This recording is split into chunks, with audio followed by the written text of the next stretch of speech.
Yo, yo, yo, yo, yo.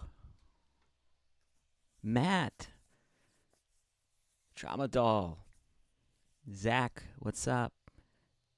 How's it going? T Grub,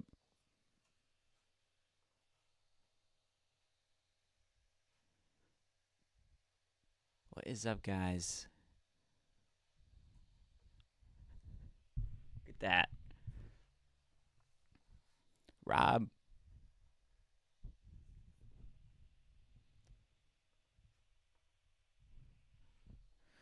all right, guys. So going live.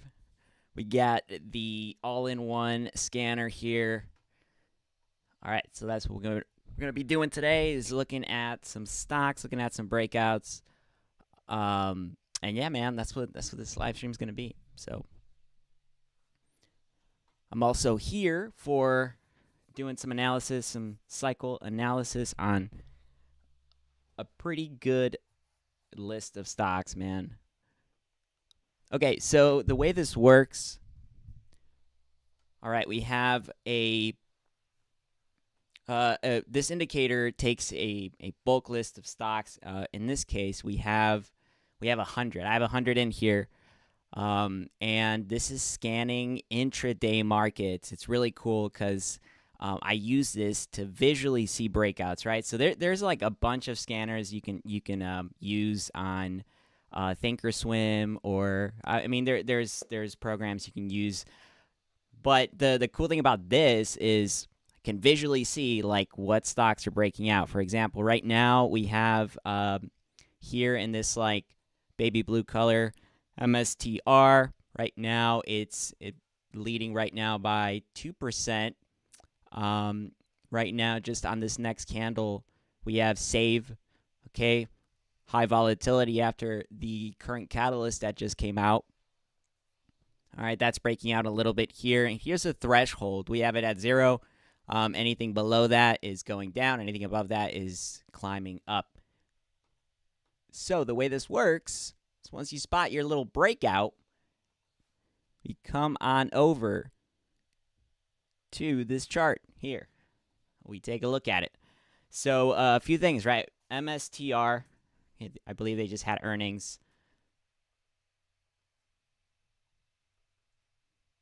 All right, you can see it's on an uptrend right now.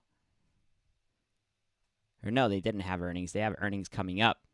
But it is descending though, and it looks like it has came down, potentially established a bottom now that it crossed resistance. So that's looking pretty good here on a breakout for a Friday.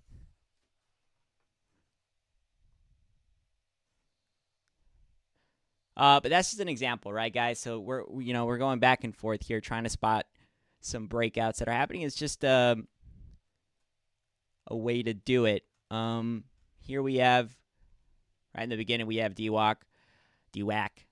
This guy came up almost 20% earlier today, and then it came back down.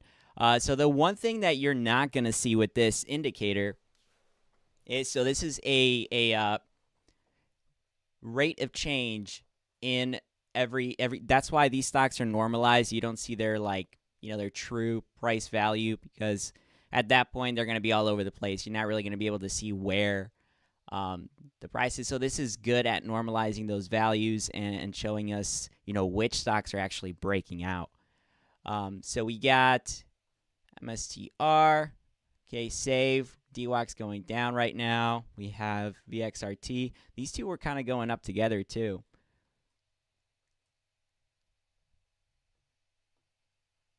Robert, what's up, dude? Zach. All right, what's going up right here? QSI, lower volume. Guys, if you want me to scan any stocks, let me know, and I'll put it on the list. This is 100. I can add more, and I can also edit some. So if they're not on here, I can definitely add them.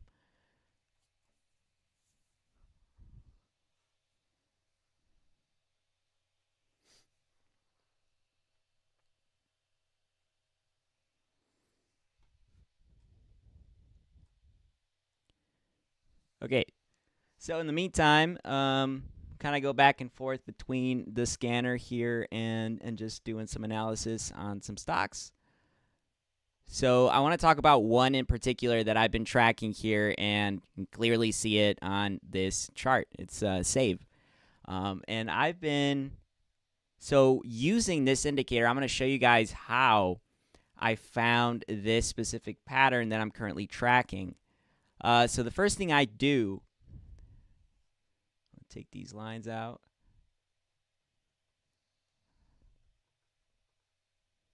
Well, I'm going to change the bars to compare to 5 only. I'm on the daily now.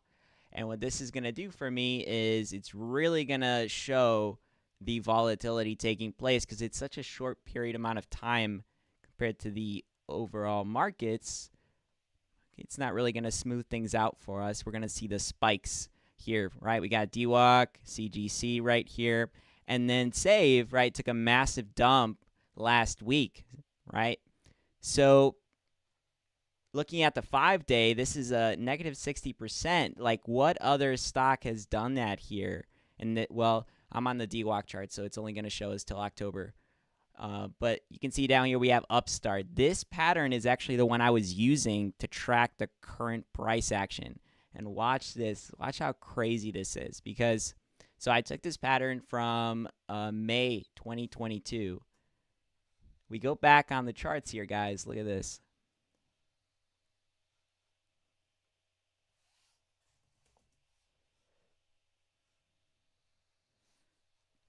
I was telling the Discord yesterday, one thing I'm expecting this to do is to come down into this $6 range very quickly in the next few days. And here is that pattern. All right. This thing has been following like the levels to a T, man. Goes down the same way. This is Upstart. Same time, Upstart. Right now, it's at that $6 range. And this is projecting Save to go back up to 9 going into next week. So we'll see what happens off of that. But I do like this setup. Okay, it's a nice little wedge. I think there's just a lot of catalysts coming out on this. And, you know, something to fit the narrative, right? So it looks like a double top, creating this rising wedge. And then after this, I believe Upstart here ended up coming down a little bit more for that. So double top is probably the play in my opinion. Looks like anything could happen here after that. But, yeah, this looks really good to me. Just came down into a support zone here.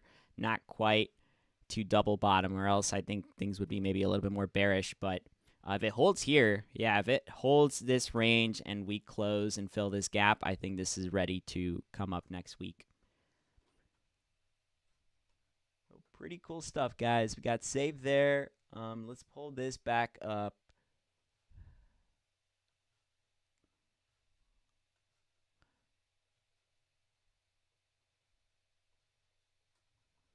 Now, if you want to see extreme volatility, then this is a minute chart here on the intraday. So it's going to show us some pretty extreme volatility. VXRT, LEZR, QSI, but I'm going to change it back to 50.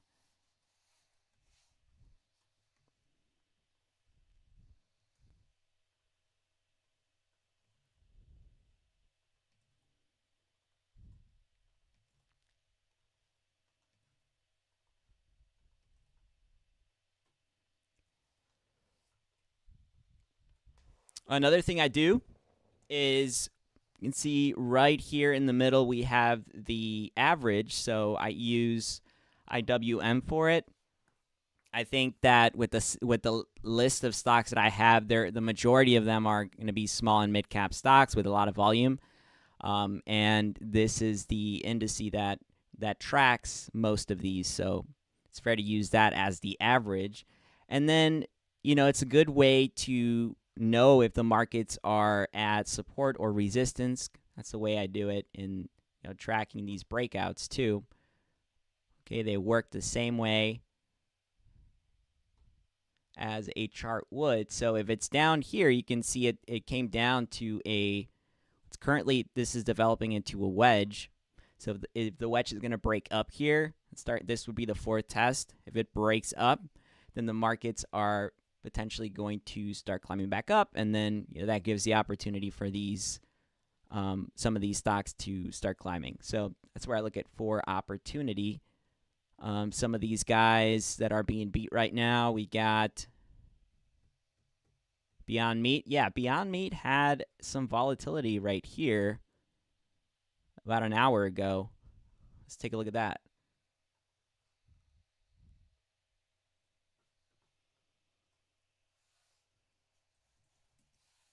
And I'm actually tracking some breakouts here for Beyond Meat. There are a few patterns that are calling for a breakout here. I'm tracking Mara being one of them.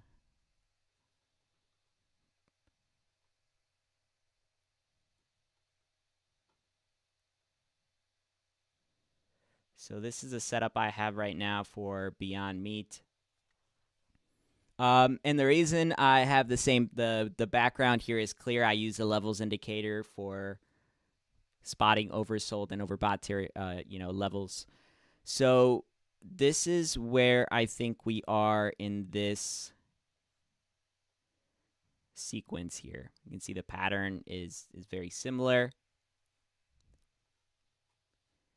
Okay, we have a failed cup here, Mara. It turns into a wedge. And then we enter accumulation, right? On Mara, it's accumulation. So this is the first, it looks like the first is developing into what will be probably a parallel channel.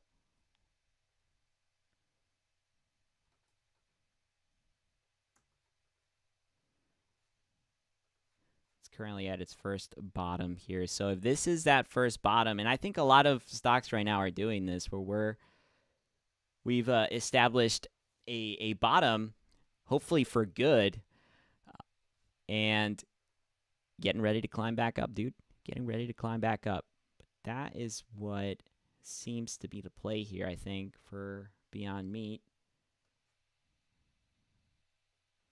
A few other things, though. So for this breakout, we're not at oversold territory just yet. We're on that third level. So most of these stocks, though, they do end up reaching that overbought, territory before they start, or oversold territory before they start climbing up. That's the only thing with this. Now, a lot of stocks that I have tracking right now are expected to break out going into next week, going into early February. And I'm talking these small mid-cap stocks, including AMC. AMC was having a pretty nice push today. It's got its POI coming up too. Not next week, but the week after that. Let's pull up spots. Yeah, spots is looking pretty good too. It's like one more breakout here. And I love, like, spots on the daily is really nice because, I mean, every time we get a blue or pink spot, it's typically pretty accurate here. I mean, like, just looking back and forth, guys, from this breakout, 60%. Now we have a blue spot or pink spot down 50%. I mean, they're pretty accurate. Like 70, and then and I'm taking it from the spot, right? Not even from the high. It looks like a 60% pump and dump every time from entering this what is accumulation, because this is like this is macro accumulation, I believe, in that this thing dumped from 220 down to 10, right? And now it's just trading in this wedge. Hasn't broken out yet, but it looks to be in a stop. I mean, we can see that here on the Mara reference pattern, right? Once it lands, it's got to turn around. And it looks like it just landed here. Maybe a quick spring, but definitely can see on the spots indicator here that from this blue spot here, it goes up 60%. I know the price is a little bit more narrow here, but we can start to see the kind of like the spots curve here narrowing down too. So this tool is very powerful when the pink curve or the blue curve is smaller. And there are some cases here where you see, the price just trade sideways. It's very stagnant, basically just liquidating back and forth very quickly. So it's a form of accumulation or distribution. But in this case, if we have a very short pink curve, it would look different from this chart here. We did have a very quick pink curve. We're either going to get something like this or a pretty nice breakout, like a full breakout.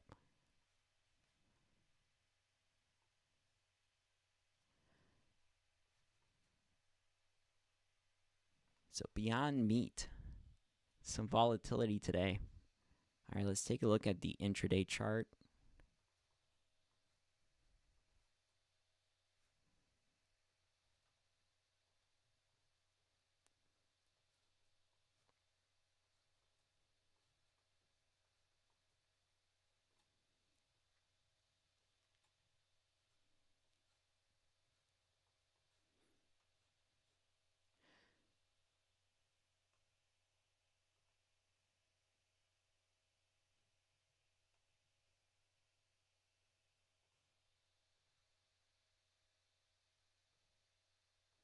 Man, it's been in this parallel channel for 2 months, going on 2 months, hasn't broken out yet. So that's part of the reason why I wouldn't be. I know there's volatility, especially being a Friday. Uh, there's some volatility on this. Levels indicator shows you some of these resistance levels that you wouldn't normally see with just looking at the price, especially when something has so much volatility like these stocks. You just get very quick pumps and then they get rejected immediately, trying to stay within a trajectory here. We can clearly see that. So if this is that final, breakthrough, we're going to see the price push back up to 9. And then from there, initially you don't see stocks just, pump, pump, pump. Your first breakout actually normally is bearish because that's where you enter accumulation. You go back up and then the price double bottoms, right? You just go back down and start to change that macro trajectory. Here we go. Same thing that this pattern is kind of showing us here, right? You get your breakout, climb back down, and then you start making your way up slowly. These guys, man, they are going to collect. And theta, bro, is their best friend, right? These option makers love, love, love to kill that theta, slowly burn time. So they'll pump it when it's convenient and then immediately short it back down. All right, let's keep going.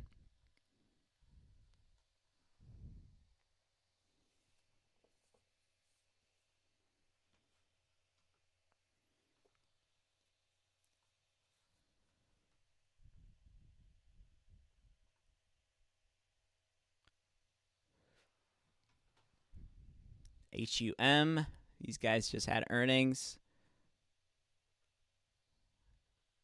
And what else we got? So what else is breaking out here? Nikola, maybe? No, MSTR is still breaking out. And HUM. But these guys, they had pretty bad earnings, and then like the price started to turn around.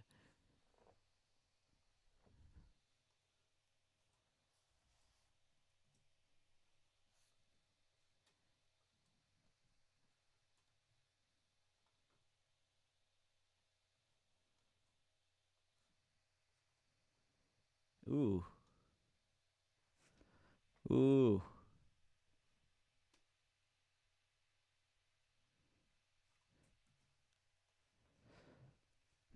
ChargePoint was just doing this earlier.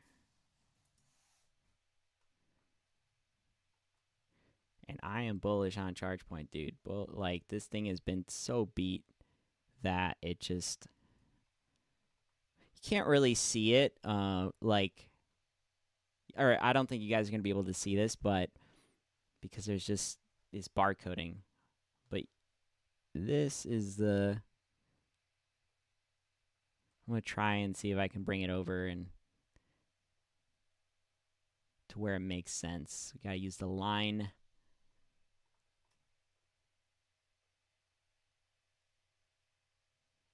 Is it?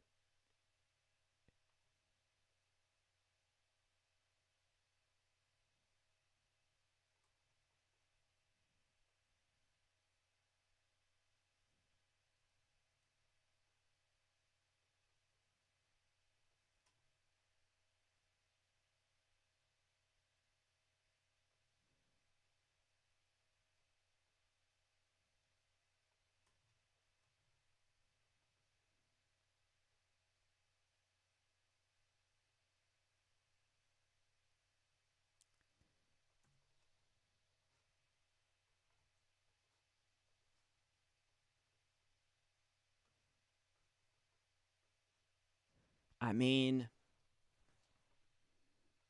it's like similar to Tesla in that it just broke support. I mean, guys, with crypto, this is a very common thing. It's like they'll break that support range, and then either you get some kind of dead cat setup, or the price just starts to reverse. Uh, like usually that's. I mean, look at this, right? Oh, back over here, same thing. You break macro support, and you get a spring. That's not always the case, but with a pretty hefty drop, that's normally what happens. You at least get some kind of dead cat. So HUM. One thing I will say though about this is like when you see a ladder attack take place and like a macro ladder attack where it's like days and days and days, it's very like structured. Like the algorithm will replicate this kind of a pattern. So if I see another drop here, I would just I wouldn't be interested in a correction. This because it is starting to look a little bit structured.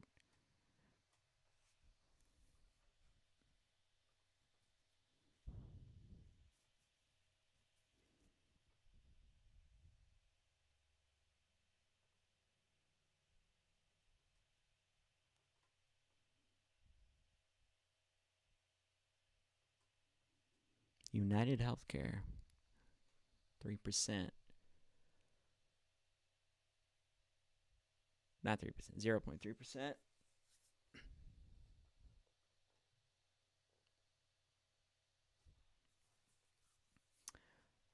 TTV, what's up, man? Day one. Mason. JBLU, yeah, let's do that. Let's cover that. It has to do with save. Yeah, there's so many catalysts coming out with these guys. Very choppy. But going based off of the pattern we talked about with save, and with JBLU, it is riding. I like how it's so this is the thing about this pattern here, and I'm going to be talking about a few because we were originally tracking, and we can track it in multiple sections. But covering this first box, we're gonna cover it from the drop here because there's like so many patterns I can see here. Uh, so we take a look at this in the first.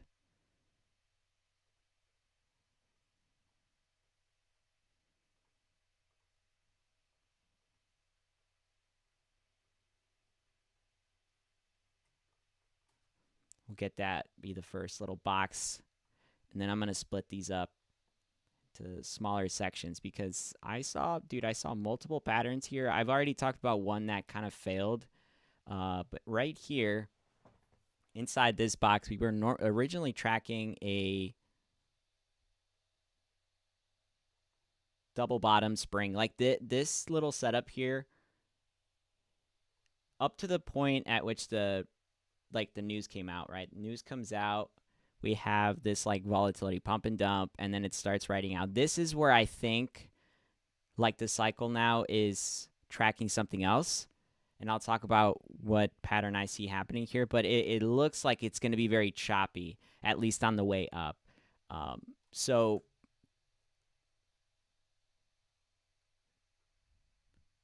let's pull that up.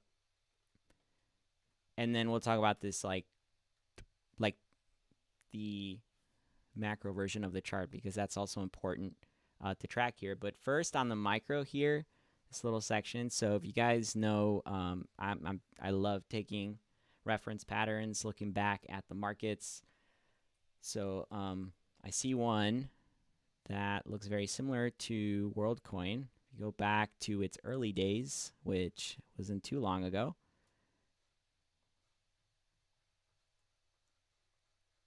right here. This is an ARC setup. The thing about this one, though, is that it really does, it takes so long. Now, this took a few months to develop on WorldCoin. So it's a little different since we are like turning this into a fractal.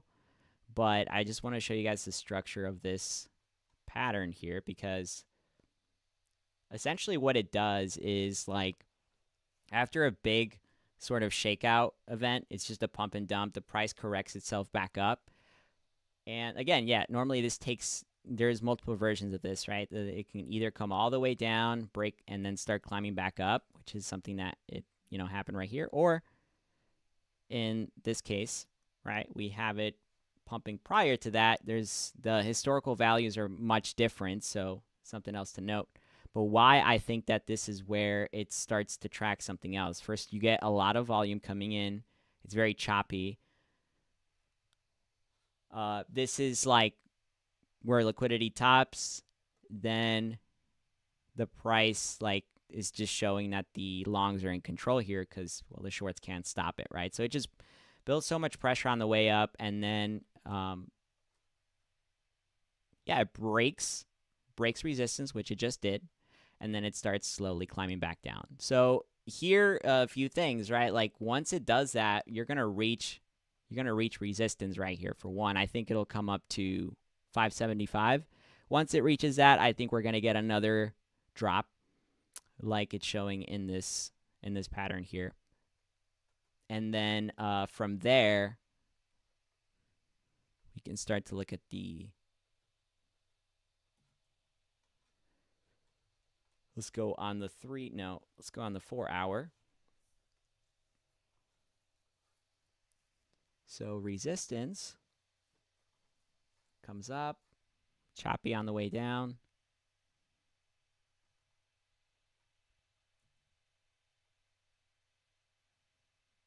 It's like a little inverse head and shoulders pattern.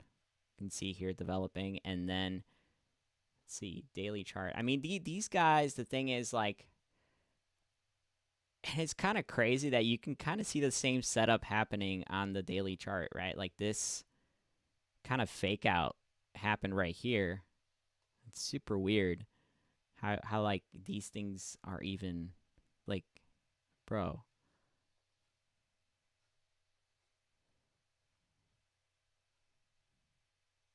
I mean, you guys see that, right? Right here.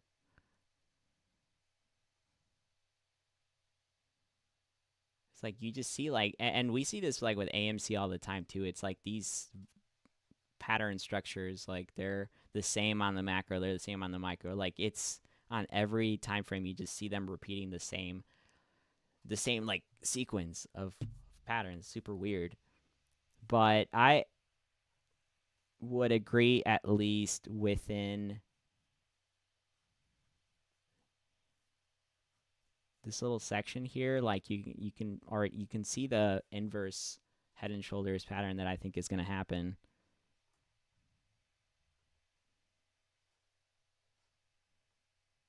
Right here, it just kind of goes with it. So yeah, I like the save version a little bit more, just because the save one has been a lot more accurate too.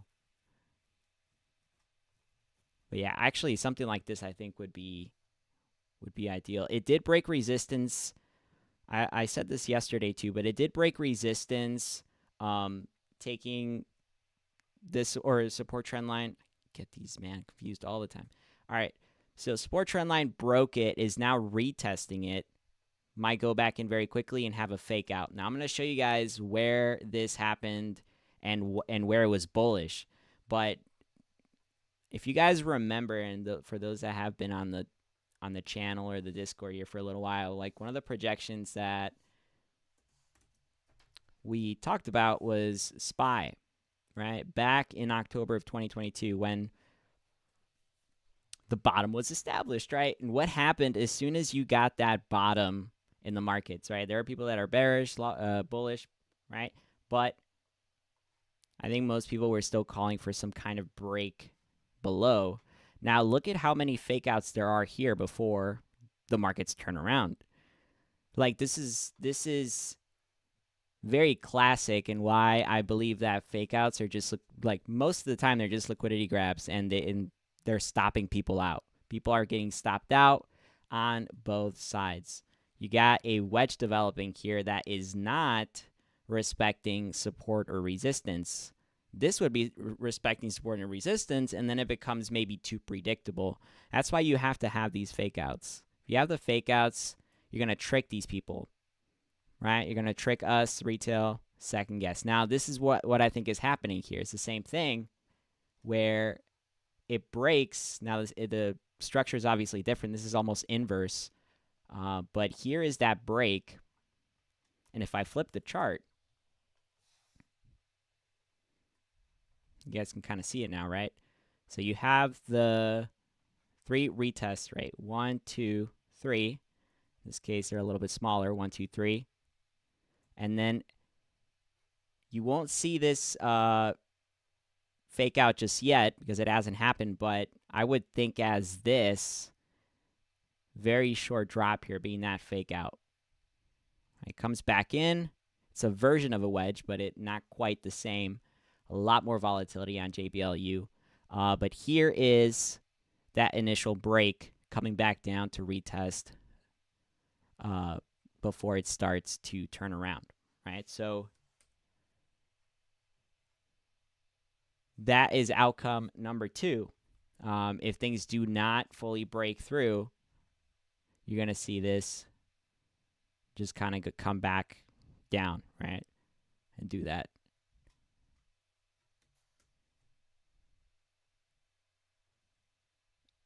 So, yeah, man, this is like it's either going to be a full breakthrough where it crosses resistance, or it's going to drag out for a little bit more and turn into another accumulation phase here, which would probably last a few months on that. But just kind of like looking at what SPY did and how these fake outs work, I think this probably makes more sense. And also, you got to take, the catalyst too. For me, I don't think it's I don't think it's going to matter really what the catalyst becomes at the end of the day, because it's, the charts tell us one thing, and the catalyst, even if it's like a bullish catalyst, like it would have to be extremely, extremely bullish for that. But I know that these guys are like on this like merger news with Save it's like bullish for one, and like it's not really like if you look at it mostly affected Save here, but Save is calling for downside too in the next few days. So yeah, I don't know, it's going to be interesting to see how it plays out for sure. All right, going back to it though, Save is climbing back up as projected. You can see here it's breaking out again.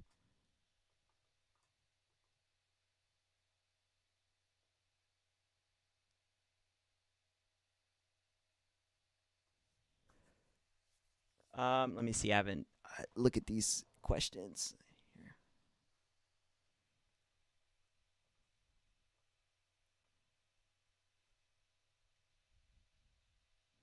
I wouldn't. It could go both ways, man. If there's a catalyst on the weekend, there could be very well a catalyst responding to the most recent one. But yeah, if there is expected volatility over the weekend, I think it's probably a little bit on the riskier side. But just based on the overall pattern here and knowing that there is that fake out, Okay, knowing that this is prone to have fake outs, or we've already experienced multiple fake outs on this, I think it's a little bit. It kind of, yeah, it looks very similar to that SPY formation on that first breakout here. So I'm personally in the short term. In the short term, I would say at most this comes to 575, tests this resistance trend line, and then based on the reference pattern we just pulled up on SPY, and WorldCoin, right? Because WorldCoin was also saying that this would eventually come down, and then from here, it's not even tracking like the rest of it, right? It's just you track up to either a retest at support or a volatility zone, and that for me is right here.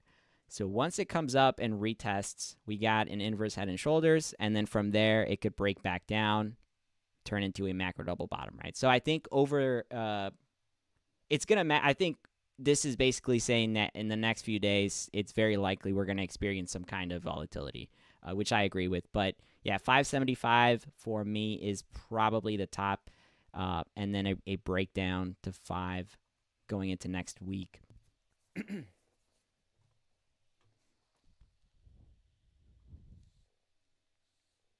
For sure.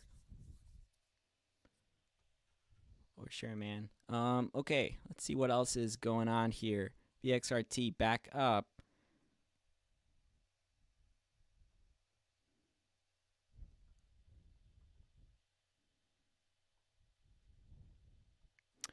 Okay, so let's go over a play that I think is going to be absolutely crazy. This is just a projection based on a lot.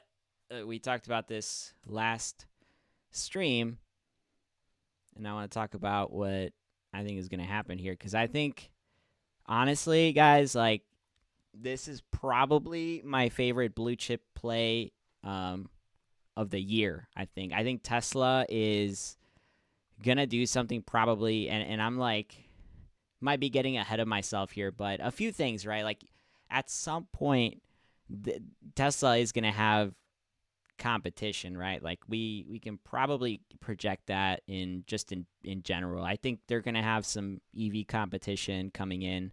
And I think that's probably why, if you look at most EV sectors right now, they're at the bottom, because before the news comes in, you got, like, they gotta be at the bottom, right? Like, they can't be at the top, because, like, right, they're trying to take advantage of accumulating everything, until things start to kind of get some traction. Now that is typically where it starts to climb back up, and then the catalyst comes out, right? But I don't even think we're at the point to which they're much of a threat. But I think we're going to see that probably happen soon. And the reason I think that is because, well, yeah, patterns, bro. Patterns kind of show us that.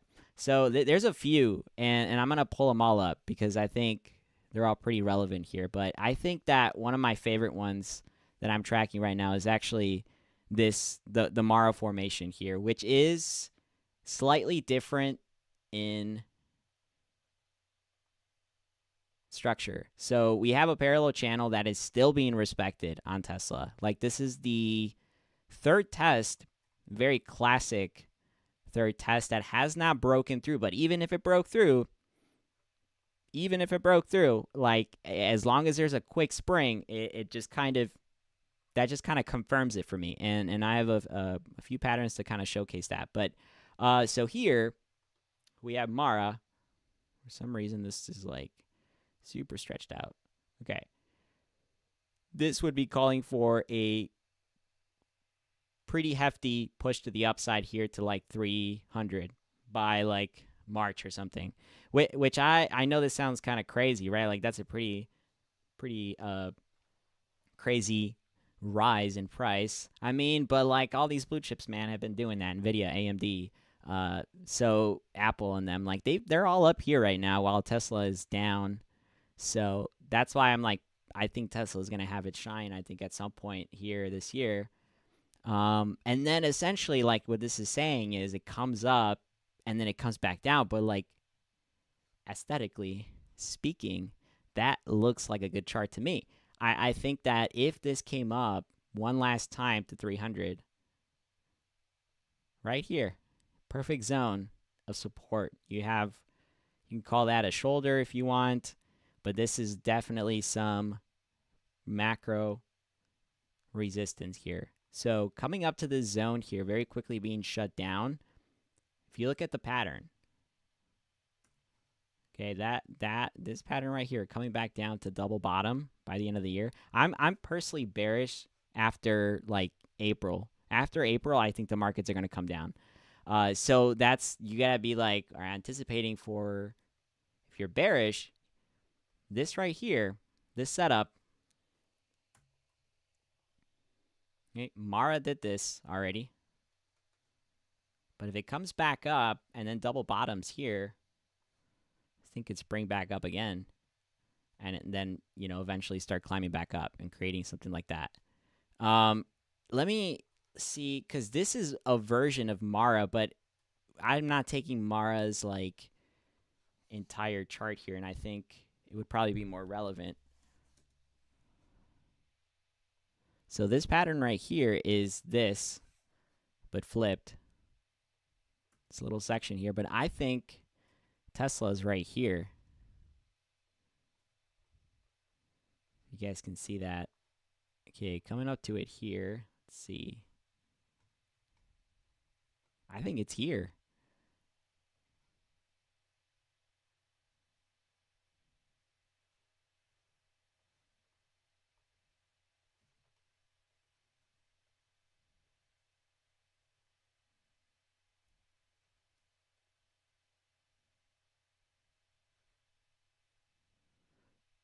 Okay, like not one-to-one or anything like that, but I'm trying to show you guys the phase, not trying to use this pattern as like, oh, it's going to come down by this date or anything. But the phase, I think this is just another double bottom, another accumulation phase, very choppy. Just one last liquidity grab before it starts to head its way back down. Now, this is not the only pattern here. This is one of them, but there are many, many, many that I'm tracking that actually look a lot better.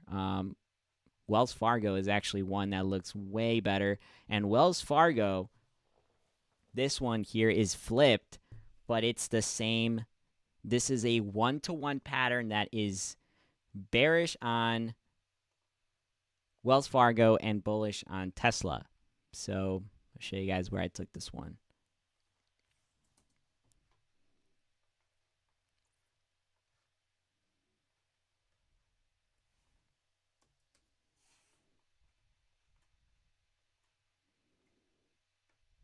Right here. And this is exactly what I think Tesla is going to do. Now, do your own DD, bro. All right? Because, this doesn't have to play out at all. And you always got to do your own DD. But here is Wells Fargo. What did Wells Fargo do? On the daily chart, levels indicator. This little section right here. It's inverse. This is completely inverse. But 1, 2, 3 at the top, just like Tesla, and then 1, 2, 3. On that third, turned around and boom, rallied back up. So I think, honestly, like, I would not be surprised if Tesla goes from this range here in the next few weeks and just does a full 180. Would not be surprised. Here's the Wells Fargo projection. And the best part about this, guys, and super, super crazy, but this is just part of the cycle analysis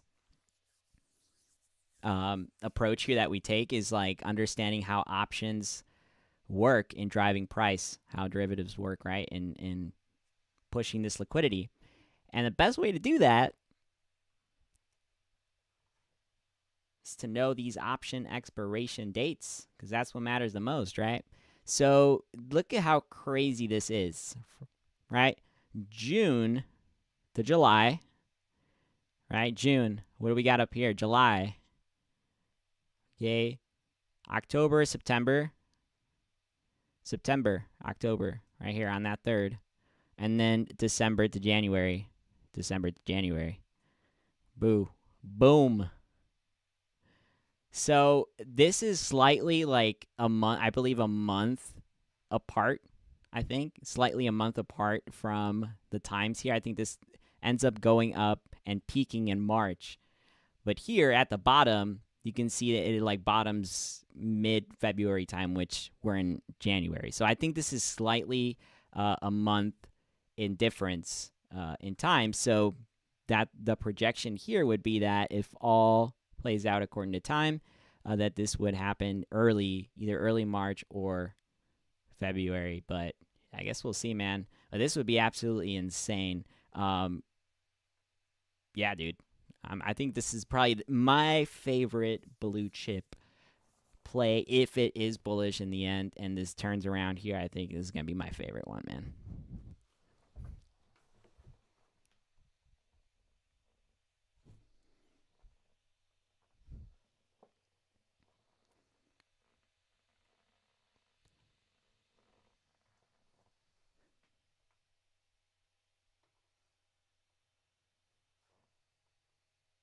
Oh wow, look at that. Save is going ham. Let's take a look at save.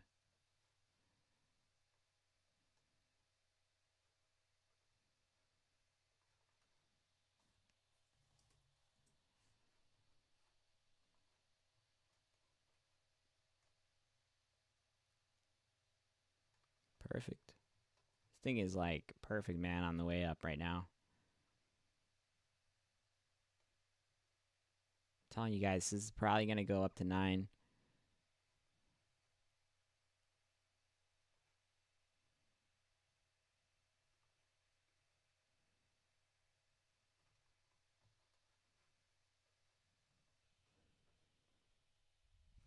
Killing it, man. 655.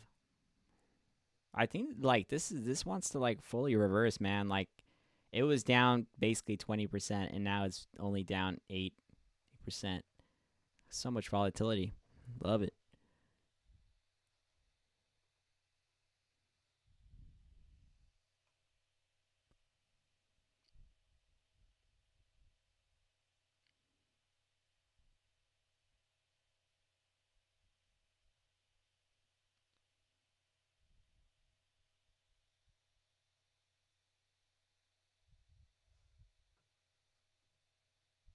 Yeah, Paramount, another big play.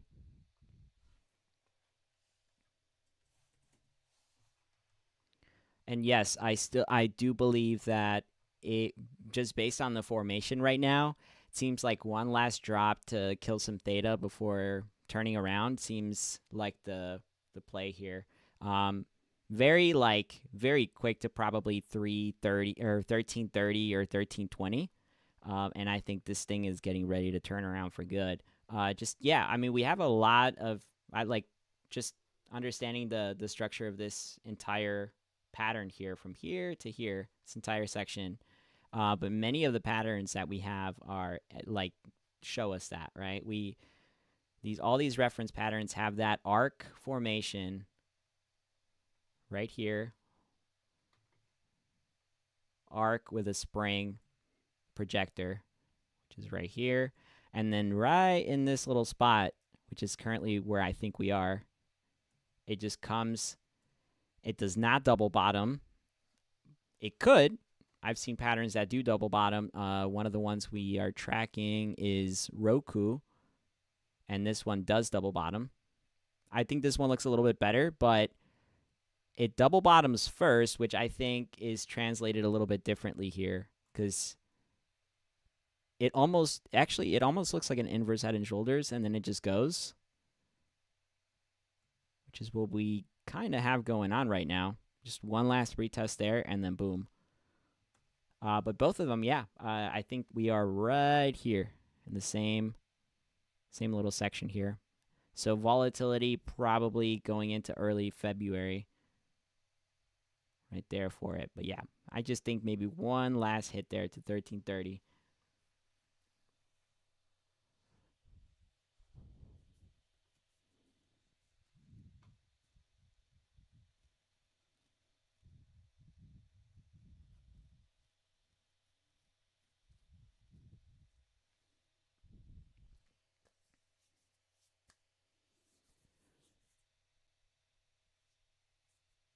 So for save is I think right now being that volatility has already kind of kicked in. A lot of the things that I do with this is like a really fun pattern that I'm tracking, and it's actually like it just looks really good. It's very accurate on the levels and everything. Up to a certain point, all patterns stop tracking and they go into a different. They start tracking a different sequence. So I think once if this does end up going up to 9, what I'm gonna do is I'm gonna wait until Monday to see where the price is at and go from there because there's still a lot of room for this thing to pop back up. So I'm not thinking of any specific thing right now with options just because there's just so much volatility right now and the premiums are high. Even after this reversal here, you're starting to see these calls, pick up in premium, and so going into Monday, I think with a little bit of theta crush, if the price ends up lower or at the same pace, I think that's going to affect the premiums in a good way. So going into that, I'm probably going to wait until Monday to see what's going on with that.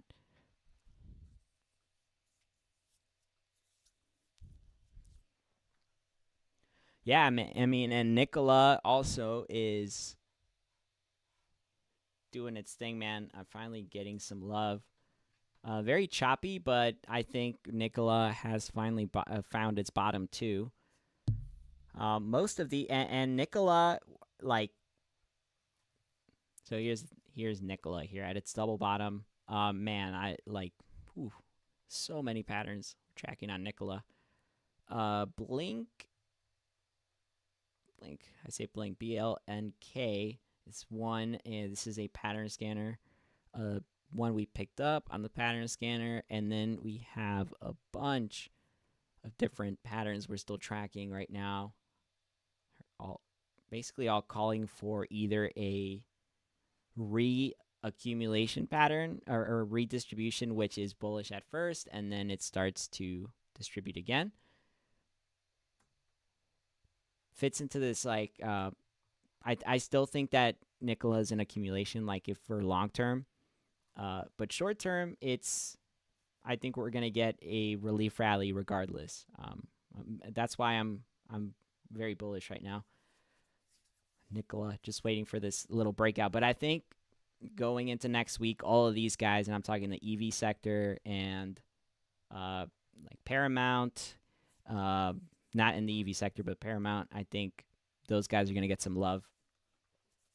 Think of early January 2021. I'm not saying that they're going to go up the same way or anything, but a lot of volatility happened, and we're seeing a lot of stocks and cryptocurrencies rally that did back in 2021. So I think these guys are kind of due for that. Nikola, Paramount, AMC, GME. I mean, all these guys are kind of due for that.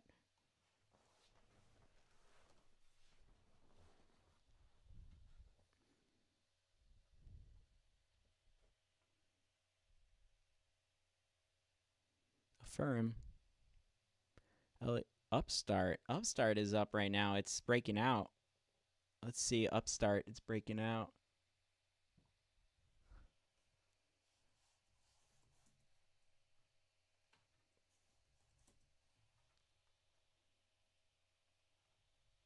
Ooh. What's going on with Upstart? Is there news or is it just breaking out for fun?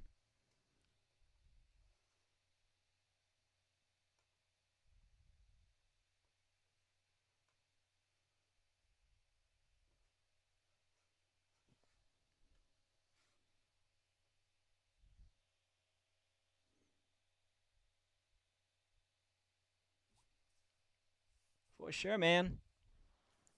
See you in the Discord. For sure, for sure.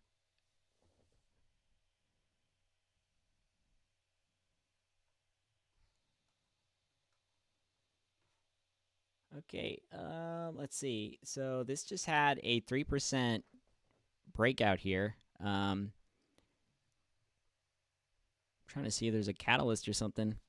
I mean, that's a pretty big move.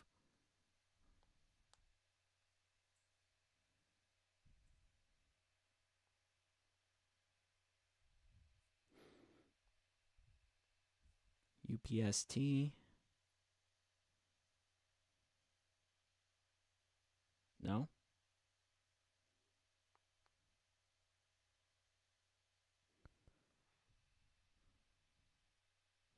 All right, let me know if there's something, man. I don't see anything. So this is just kind of breaking out. Upstart though is, and well, by the looks of it here, there's a lot of volatility, pump and dumps. Like look at all these wicks. So similar to Save, right, that we just talked about, is that, or Save, JBLU, right, that there's just so much volatility. Right after leaps, right, expire, right after leaps week, there's typically a lot of volume coming in the markets and suppressed, right? Suppressed. So UPST is up right now. It looks like it's getting shut down now at 6. So yeah, and I always watch out for these big green candles or big red candles because I feel like at the like most of these are kind of scammy, dude. Like, not saying that's always the case, but a lot of the times when there's that like giant green or red candle, the price ends up coming down after that. I mean, look at this, right? Green candle, and then the price starts coming down. Like that biggest green candle, the price starts coming down. I mean, the correlation is pretty high for that. It's almost like an indicator, all right, to tell you where the price is going to start coming down. Right, wick, big green, down. Big green, down. Let's see.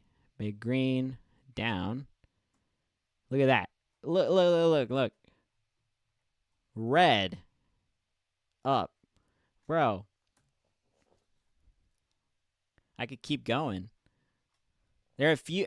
I'm saying there's a correlation, high correlation with that, but big red up, and then sometimes red is down, but it's not even like extreme. It's just like distribution. That's not all the time, right? Big red up. Let's see if I can find one. Okay, so this is one green that actually goes up, but it's followed by a lot of red. So it's also basically market open, which is the most amount of volume.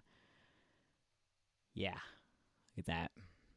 Red up, dude. We should make that an indicator, right?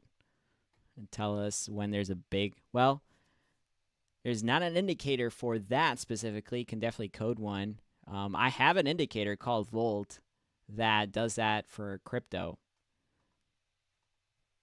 It's really cool because I'll show you guys.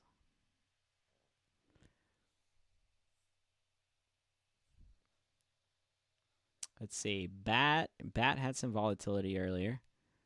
Okay, let's try with Bat. Indicators. Volt. Okay, so this is what it does. For stocks that have extreme volatility in cryptocurrencies, this is like it uses VWAP, and then I have it on a range to tell me where they're basically liquidating certain positions. So this works with cryptocurrencies that have a lot of volatility. So let's try it out with some of these. See, like ordinals or something. Probably be a good one to track. Now, when there's extreme volatility, if you see them like back to back, that's usually a sign that the price is going to come down. But I'll show you guys some examples here. Right here, right? You get your trigger, and then it's basically saying the price, like it's going to start coming down because it liquidated people on the 50x leverage, right? Isolated. That's basically what this is doing. So you can see there's your signal. It comes back down, and usually on the way down too, you get a little reversal, a little pump back up. So it works on both sides. It's pretty nice. Basically what I'm comparing that to this volume, these volume wicks.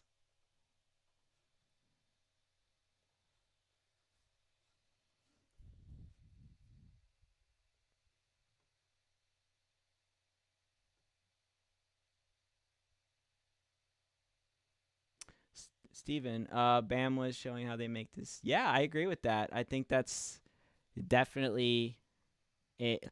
But honestly, like it's crazy to me how like I feel like it's so obvious too. Like they've got to be tricking like probably like very beginner traders. Like I'm sure like going into it, me myself, in the beginning when you don't know much about the markets, it's very easy to be tricked by these things. So I think that those are the their intentions. I know that majority of people like in the markets that kind of already know how things work and how the algorithm manipulates things, they're not going to be tricked by these things. But yeah, man, I mean, we're all victims at some point.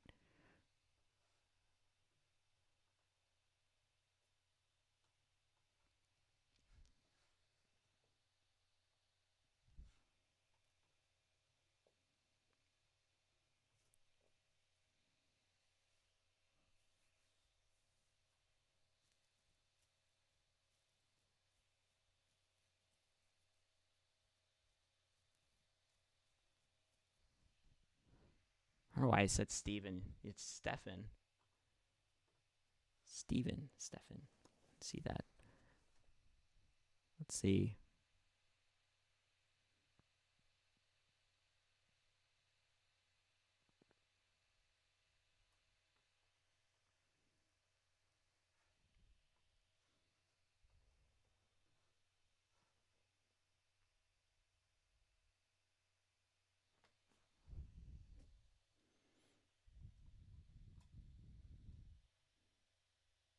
Well, let's take a look at some oversold and overbought stocks. How about that?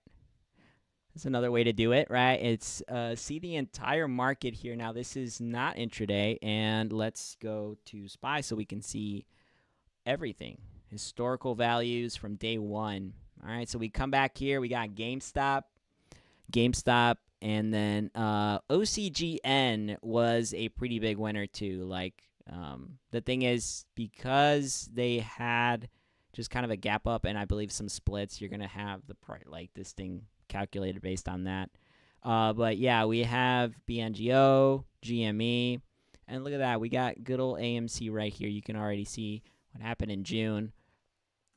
And everything else, right? Everything else. Look at that DWAC right here. All right, Mara, AAOI, Nikola. And then right here, just in the last week, okay, a bunch of stocks kind of coming down into maybe a reaccumulation or redistribution. A lot of stocks are in different phases. So let's see which ones are kind of leading the game right now, breaking out a little bit. Mara is kind of making a comeback with the crypto. VXRT, we can see already breaking out again a little bit. Now, this is not, I mean, this is just to show you like which stocks are oversold and overbought. If you come back way down here is AMC. And this is like, this is why, guys, I think that on this next POI, like look at where it's at. It's almost at the very bottom here with XPEV. Okay. This is at negative 50 here on the daily. And then we have Lucid. We have Save, obviously. And then and AMC, right? AMC also being suppressed. Look at how much suppression there is on AMC. So going back to AMC, and I'll kind of cover this here.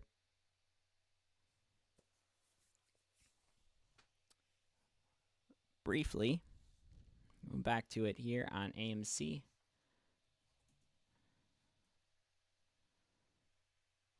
But why I think on this next POI, she will get some love. It looks like it's been on the, like, this is a nice little double bottom. It's been established. And then, yeah, I know we're trading at $4, but we're entering the cycle POI here on the 7th. There's still quite a bit of time, about 2 weeks. So going up to it, the price could be ascending, could start ascending from there. A few levels of resistance to track, but we do have this trend line down here.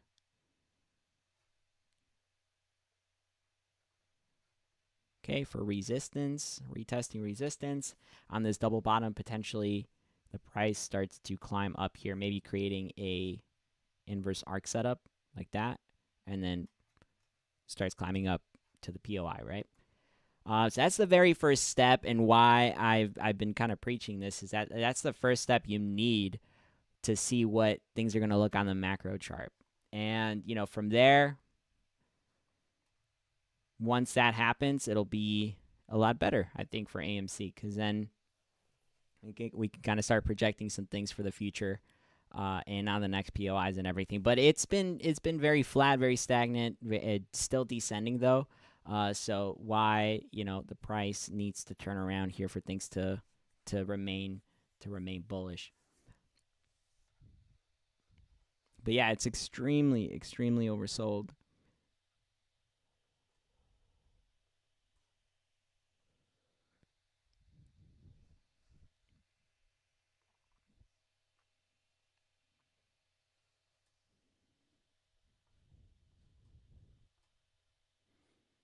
Is that Nikola or what? Yeah, Nikola is down here, coming down a little bit. Riot starting to climb back up. Coinbase too.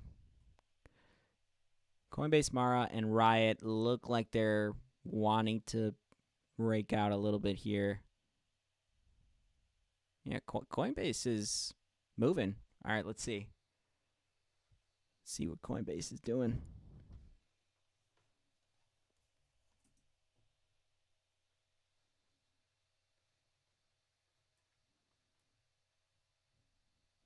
Okay.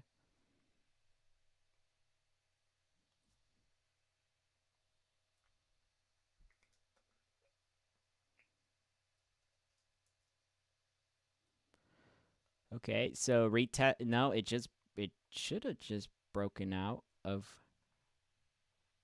No, it hasn't broken out yet. But okay, starting to push though. It's up almost 4%. 125.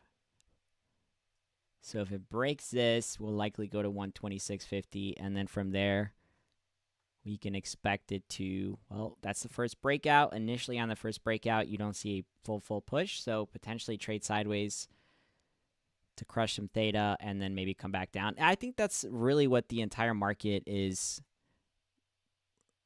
doing right now. It's Friday, guys. You know how it is Fridays. The only stocks right now that I think have like potential with options and stuff like that, like on the date, like for intraday, I would say probably save, honestly, dude, and SPY, like, because they have the most liquidity, right? The most liquidity is being traded on those right now. But yeah, this is a nice little breakout on coin.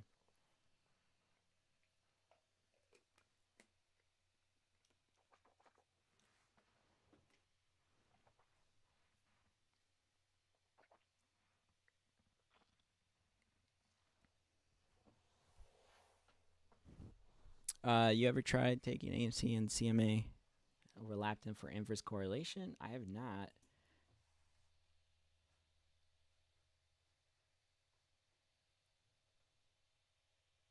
I mean, one way to do this is to use all in one. So let's do that.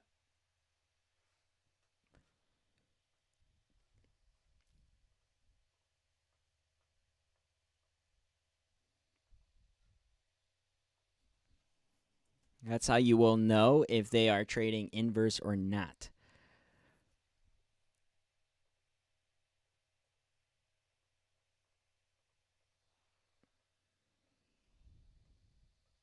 I'll show you guys. Yesterday I found, and it was very clear to me, and the craziest thing happened, but I saw two cryptocurrencies live. We're literally trading inverse to each other. And yeah, we do have a little bit of inverse correlation here. That's pretty crazy, actually. Right here, there's definitely inverse correlation, right? From November. Whenever you see anything like that's inverse correlation. So the two are trading it. Now it's one thing to trade inverse, and then one thing to trade, because sometimes that just, that's a different sector.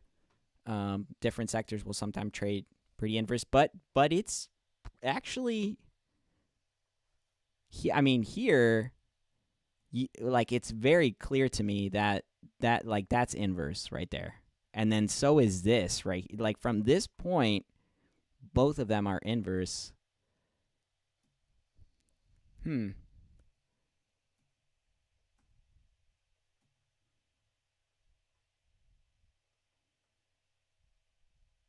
What? What? Hmm.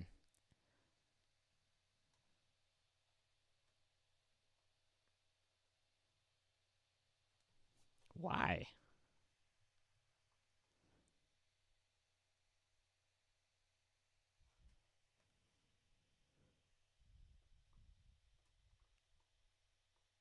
Yeah, the algo could be that simple. I mean, yeah, I mean, like they're, and sometimes, I mean, in similar sectors too, like you get the same thing. Like crypto is, I bulk crypto, man, together. Like most crypto, I don't even think about sectors. I think about market cap. And in a way, I think the markets behave like that. But I think it's more structured in the market and it's more regulated to where you kind of have to have that like different sectors move at different times. So I think with crypto, it's really mostly about market cap because it's not really regulated, and a lot of it is just speculation. So that's kind of how I see the crypto markets. But yeah, so no, I could see the inverse tracking from November right here. I could definitely see an inverse tracking, which is really weird. Um, let's take a look at the micro though.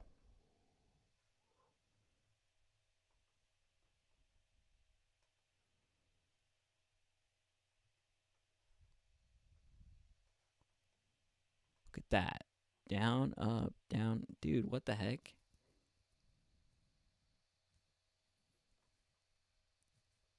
Yeah, so AMC like goes down here. This thing starts climbing up. Here they kind of trade sideways together, and then they're almost they're almost building the same pattern. It seems like AMC kind of goes first, because here's its bottom, right? Goes up and then it climbs back down. It's currently in a double bottom. This hasn't done that yet. It seems like it wants to. It's like on resistance. Seems like it wants to come down. So, and AMC starts climbing up here first, too. Like we put this back up here, kind of happens a little bit later, or at least the top here doesn't happen till like a week later. Is there a particular reason why? Is this talked about? I haven't heard about this correlation, um, myself.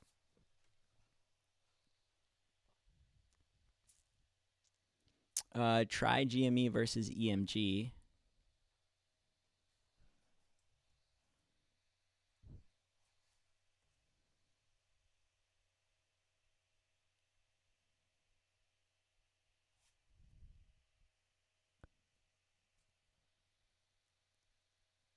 EMG.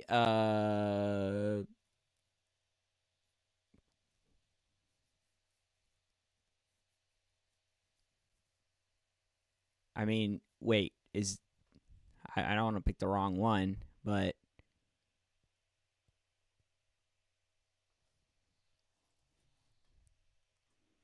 I didn't pick the first one because that's. Is it a fund? Are we doing a fund here or a stock?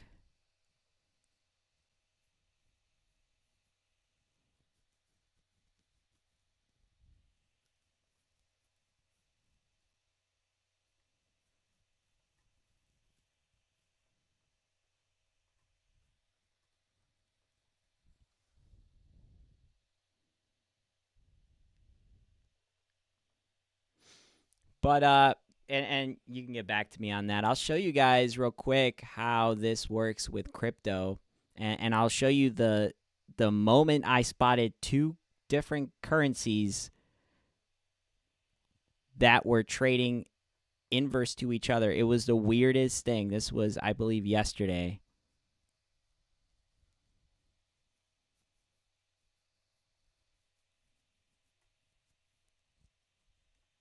It was X. XEM and another crypto that were doing that.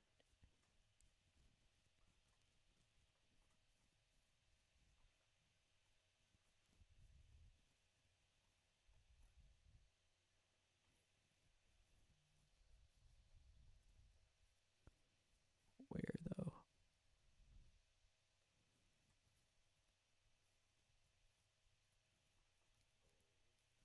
It was right here that I spotted it because they were like one was going up while the other one was coming down.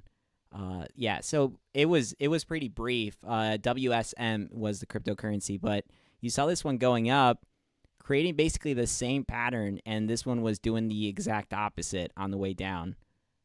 Like, and then this is the crypto markets right here in the middle. So you got one feeding the other basically. It's super weird.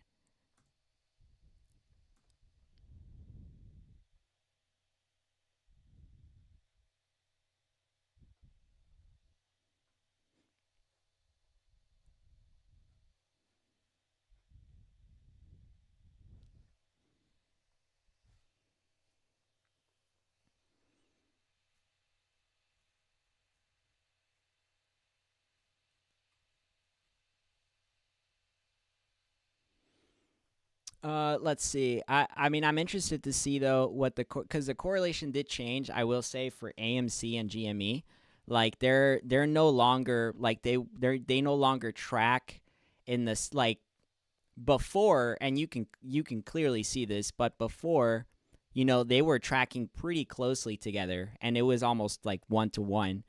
But ever since the whole thing went down with the split, like right after the split, and really actually right after like Ape came into the equation here, like they kind of started to track pretty inverse, not inverse, but like just not the same.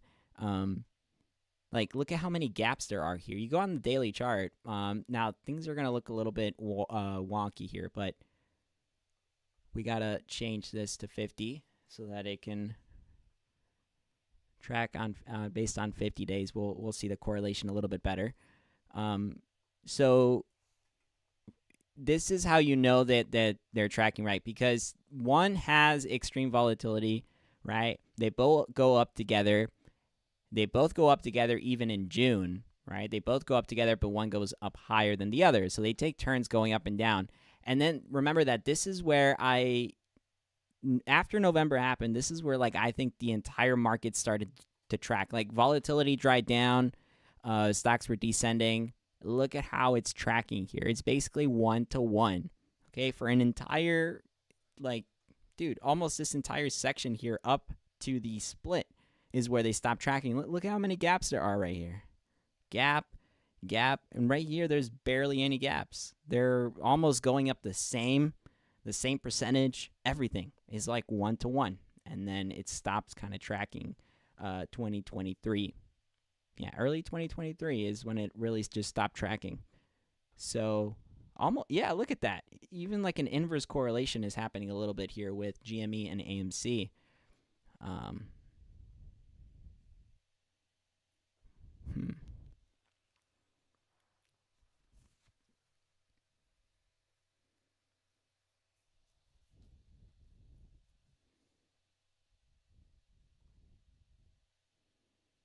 I'm gonna try NVAX, and the reason for this is because, and yes, I can. I will. We'll be doing that. So I'm gonna track NVAX real quick because there's a correlation right now with NVAX and AMC where it's currently trading at. And I'm not talking about like that they're tracking the same right here, but I'm talking about historically. Like if you take this pattern right here, this is a good way to track what the markets are. I can't use the pattern scan or the bar patterns tool for this, so I literally have to draw it. And then I can use this little reference on where NVAX has done this in the past, and right now there's a lot of correlation with 2000, I believe it was 2019, right around this range here, or 2017. So this right here, this range what I want to pay attention to are the levels. And this is going into the POI, guys. So this section right here, we're currently tracking in the pattern. And I'll pull it up right now on the chart. But this right here, look at the levels. It goes up to negative 84, which AMC did. This is its high. And then it goes up to about 30. And then it comes all the way back down to 60, which is currently where it's at. Right after it hits 60 or 50, you have an extreme volatility event. It goes all the way back up to 31 and then 100. The way this looks on the chart, I'll show you guys.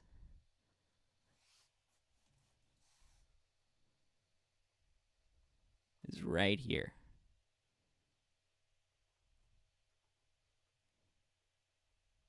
So, where is it? Wait. It's over here. 2017. So, this section right here, which there's correlation with this part of the algorithm right here, and then it starts to climb back up, and then it keeps going. But there's also correlation with 2019, which is this over here. And this is actually, I think, the one that I think is more accurate if we just take a look at the pattern. Down here, the levels are going to look a little bit different, but it still goes down to that 80, okay, which AMC is doing right now, goes down to 80. And then this one does look a little bit different, but I like that it also reaches that 85 range. Look at that. See that? NVAX right here, 2019 correlation, and then 2016. 2016 and 2019, both times were extremely oversold.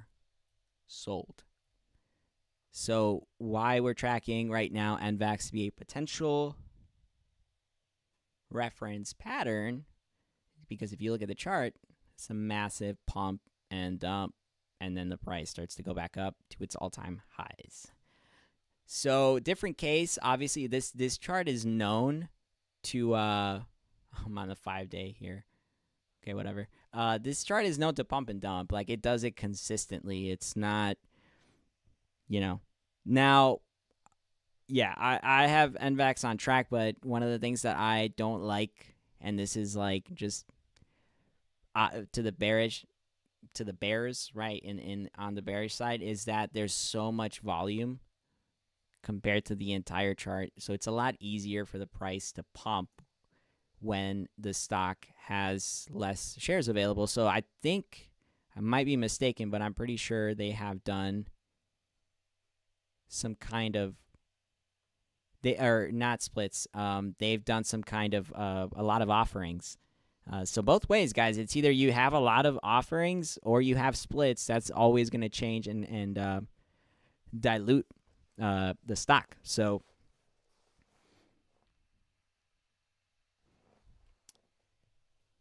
part of the reason why, man, this thing is just, there's so much volume. All right, let's take a look at some patterns for GME. Gamer.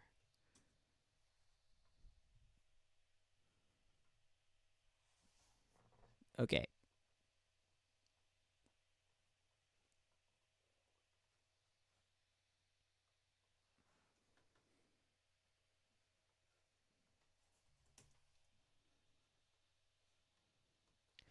Okay, guys, so for GME, and this is a, like, looking at GME's entire, like, go to the weekly chart for GME for this to understand its price, because there's two scenarios here. There's always two scenarios, but I think they're all both pretty strong, because GME could either be in a accumulation or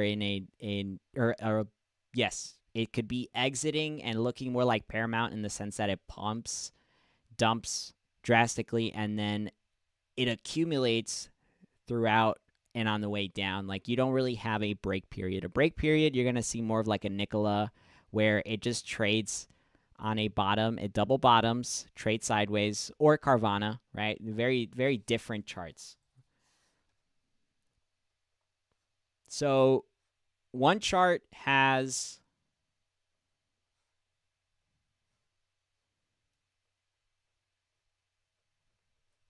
One chart has a very drastic drop, which GME had initially, but then it came back up.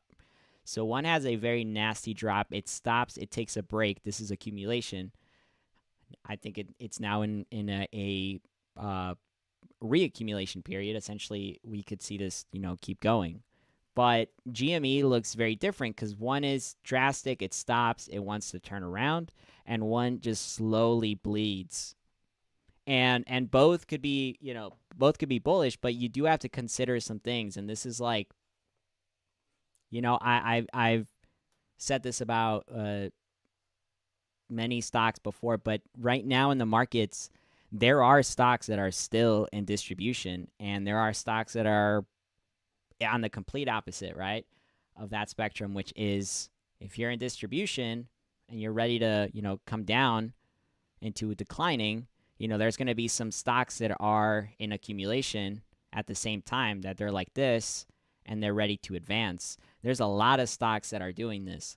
So I think that this is why it could go both ways, but you do have to look at what looks to be the most likely scenario. And one of the things that, and I'm going to play devil's advocate here and also kind of show you the bullish side. But on the bullish side of things, I think a very good catalyst could send this thing to climb back up and create what is this. Because right now, GME is testing support. And I'm using the regular chart here on GME and not using like log or anything like that. This is macro support here at 15, and it bounced off of that. It's currently testing that. So accumulation could start here if the stock is going to be bullish in the future, like just fundamentals and everything bullish in the future. This thing could start to turn around for good. Maybe test a mid mark fib level, and then now you're on either a parallel channel or a flag. Right? That's the bullish case. Maybe a wedge, a rising wedge or something. But the bearish case, again, you go back to other things like the fact that most stocks in the market have reached their bottoms from 2020. Like, you look at the markets right now, and I'm talking small mid-cap stocks. Most of them have came down here. You overlay them, and GME is way ahead as far as return goes. Like, there are no stocks, mid or small mid-cap stocks, that have really sustained to the degree of GME. GME is holding really well. And like that's the only thing. It's like this thing has a massive pump, and then it just kind of comes down to a pretty low level. But yeah, you can't compare this to like, Nikola or some of these stocks that went into the penny range. So that's my thing. And then I look at, and that's playing devil's advocate here, right? You got to look at market cap, because this is going to show you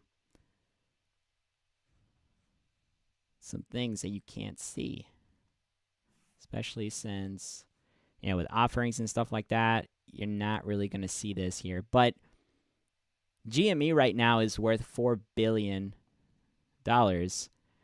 And in 2020, it was only worth $300 million, right? And this thing had a massive pump, and it's currently at 4. So just think about how much more, like how much times this thing would have to come down to reach that range again, because it's not going to be translated the same way in the chart. The chart looks different from the market cap chart. AMC's looks the same way. It's very different. AMC is the same thing. It's very different. Like, it's at 800 million right now, and its all-time low is 200. So you think about that, and it's like, wait, we're lower than like where we were, right, in 2021. But because of the splits and the offerings, it's not gonna translate the same way to this chart. That's why I like looking at the market cap, man. Market cap is a good way to kind of see the really its true value, and what a chart I think should actually look like is the market cap chart. Yeah. So thinking about it in terms of that, right? 800, that's 4 times still the lows of November 2020. And with GME, it's much worse, because with GME, like, it's 4 billion and its all-time lows are like 200 million, right? So like, It's way, way, way worse. So, like, all I'm saying is because there's such a massive gap, it could really go both ways here. But if there's going to be another pump here, then it would have to be like a paramount kind of a situation here where the stock ends up, um, it ends up springing. You have a massive pump followed by, massive dump, and then this is just accumulation. I think that this is getting ready to turn around for good. So it would have to be something like this, where it's just the arc setup followed by a spring, no accumulation. Like it's just distribution into advancing. Very strange setup, but like it like these are, they happen. Okay, guys, that. Whoa. Hope you guys enjoyed the scanning, man, on this. We'll do one last run here before we go back to the Discord here.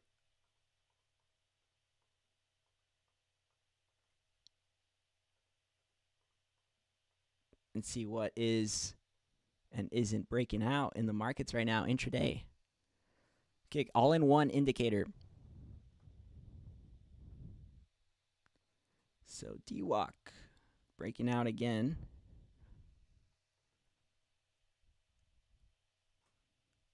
Okay, DWAC's breaking out. JWN, Nordstrom Rack, what are they doing? Why are they breaking out?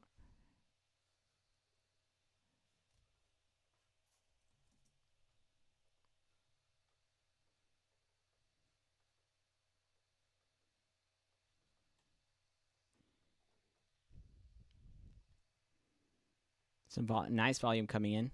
JWN. Ooh. Very structured on the way up. It is coming up to a level of resistance, though, on this parallel channel. So just watching that. That looks neat. What else? What's breaking down? Hymns. Why?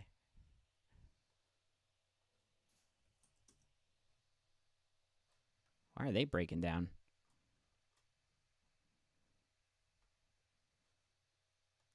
Breaking down and breaking out, bro, of support. Full breakout.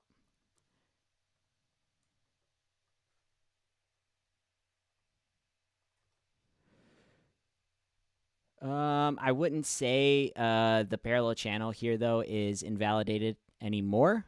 Just because this seems like a fake out to me. It doesn't sustain itself there for much time. Ooh, just got like a very, very drastic candle here to the upside.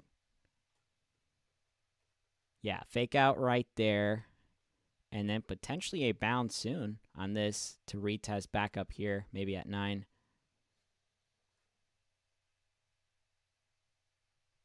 Maybe do something like that. It's really not that much, though. I mean, that's a 3% pump. Maybe it matters in the margin markets with crypto. That would be a nice little pump, but yeah, Hims has been doing its thing, man. It's been pumping. All right, guys, that'll be it for today's stream. I hope you guys enjoyed it. I'm going live more often, man. So you'll be seeing me here again. Hope you guys have a nice weekend, and I'll see you on the next stream.